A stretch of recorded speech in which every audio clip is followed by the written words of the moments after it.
all, and welcome back to my channel. I am Paige, and this week's craft is gonna involve some tie-dye. We haven't tie-dyed in a bit. We did a couple of shirts before. We've done some different methods of normal tie-dye, and we also did a reverse tie-dye in the past. When I went to Salem, I bought a really funny sweatshirt. I thought it was funny, but the only color it came in was white, and I hate white apparel. I don't know if anybody else hates white, but it just gets dingy and dirty so quickly. So this week we are going to be tie-dyeing it, and if you're interested in seeing how it turns out, please continue watching.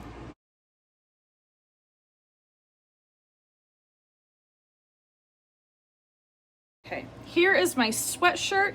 I am doing the wet method where my sweatshirt or my clothing item is damp. I also bought another tie-dye kit. They're nice. They come with the bottles, the dye, the rubber bands, gloves, and all you have to do is just fill up the bottles with water. I believe this kind is a different brand from what we've used previously. This is Tulip brand, and I got it because these are our colors. Look at what a gorgeous color scheme. So, all of my bottles of dye are already filled with water, and you want to give them a nice good shake so you get all of the pigment that's in there dissolved. Now for the design, here's the sweatshirt. Yeah, so you can read my logo. But I don't want this to be dyed. Whether or not the dye actually sticks to the logo, I don't care. I want to focus around this. So we're actually going to be doing kind of a bullseye method.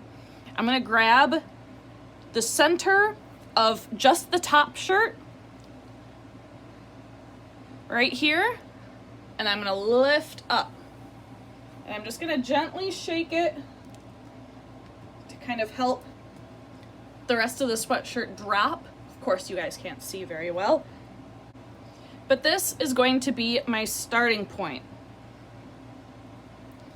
And right here, right around the logo, is where I'm going to put my first rubber band.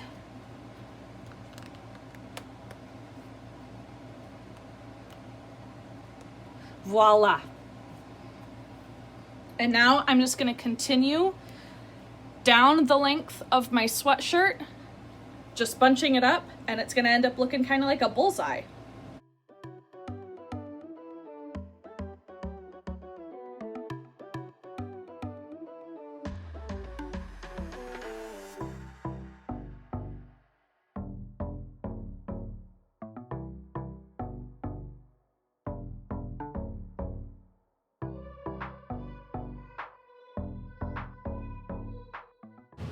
Whew, okay, finally, we have a very large crescent roll.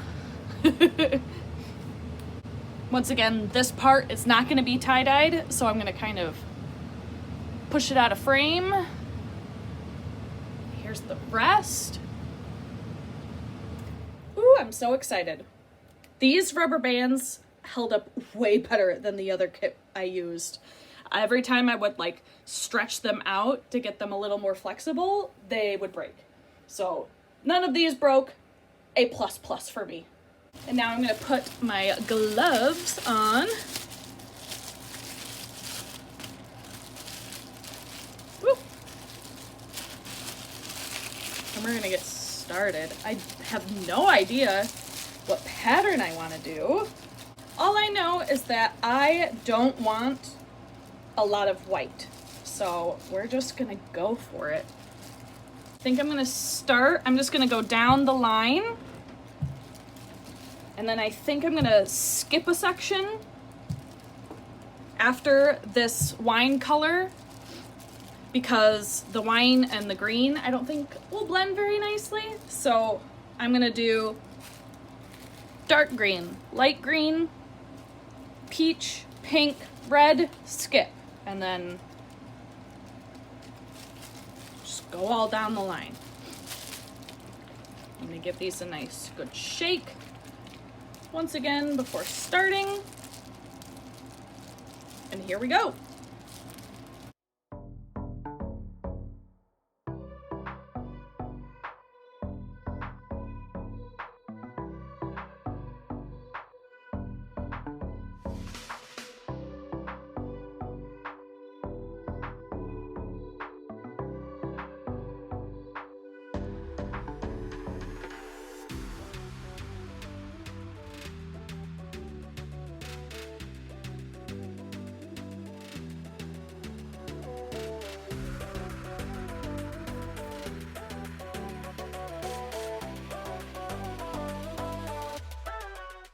I am doing the same thing on the back side, so I'm just flipping this over.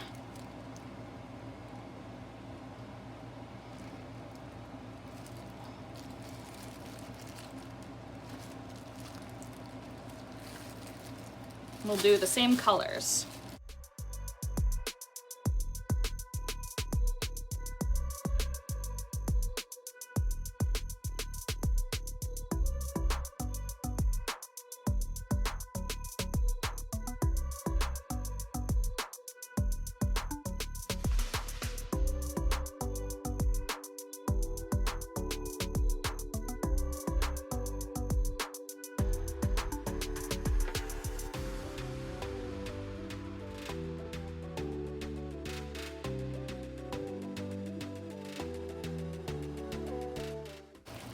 I'm gonna kind of rotate it to make sure I've got all the colors that I want. I've got some like speckles of paint happening.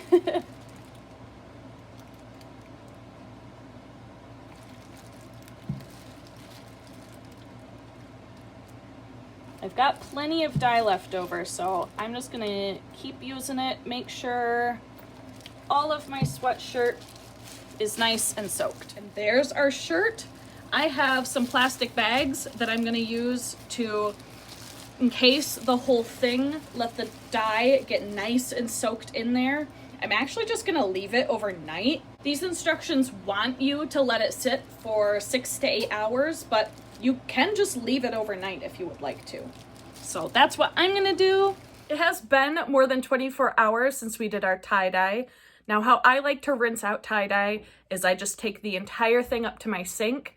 I give it a nice long rinse in cold water with the rubber bands on, and then I'll slowly remove them, continue to rinse, and make sure that there isn't a lot of dye left before I actually put it in my washer, and then I will just rinse and spin it so it gets all the dye out. So I've got our finished sweatshirt. Now, as far as the actual folding and rubber banding went, we brought it to a point for the bullseye in the front where I had the logo, and I should have done a better job of making sure the back also made a nice point, and we would have gotten a cleaner bullseye, because here's the back. Not really a bullseye. It's still tie-dye and it still looks cool, and I love the colors, but I could have paid a little bit more attention to that. Also, I accidentally got some dye on the logo, which I know I wanted to keep plain white. The dye wouldn't come off, so I ended up dyeing the entire thing. Here it is. You've got something that kind of resembles a bullseye. There are a few spots where I have a bit more white than I would have liked. I could have folded this better, and I could have taken a bit more time on it and really soaked it if I wanted a clean bullseye, but I really just didn't want this shirt to be white anymore. So here are some shots of this shirt out in the natural light.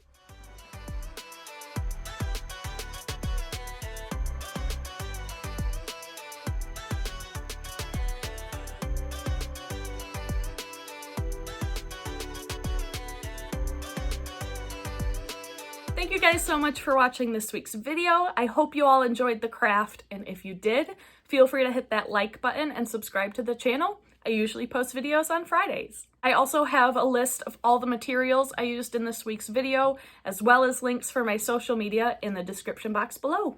I'll see you guys all for the next one.